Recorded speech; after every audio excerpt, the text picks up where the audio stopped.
नमस्कार मैत्रिणींनो, मी आज तुमच्यासोबत नागपंचमीची माहिती शेअर करीत आहे।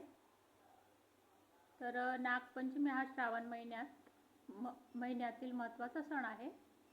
या दिवशी नागदेवतेची पूजा केली जाते आणि आपल्या कुटुंबाचे रक्षण, सुख समृद्धी, चांगले आरोग्य आणि भरघोस पीक यासाठी प्रार्थना केली जाते। शेतकरी वर्गासाठी या सणाला विशेष महत्त्व आहे। महाराष्ट्रात अनेक ठिकाणी या दिवशी पुरणपोळी, उकडीचे मोदक, उकडीचे दिंडे, कानवले असे गोड पदार्थ किंवा पारंपरिक जेवण बनवले जाते। काही ठिकाणी या दिवशी तवा न वापरण्याची परंपरा आहे। ही प्रथा प्रदेशानुसार बदलते। तर मैत्रिणींनो, नागपंचमीची माहिती इथे संपली आहे। तुम्हा सर्वांना नागपंचमीच्या खूप खूप शुभेच्छा।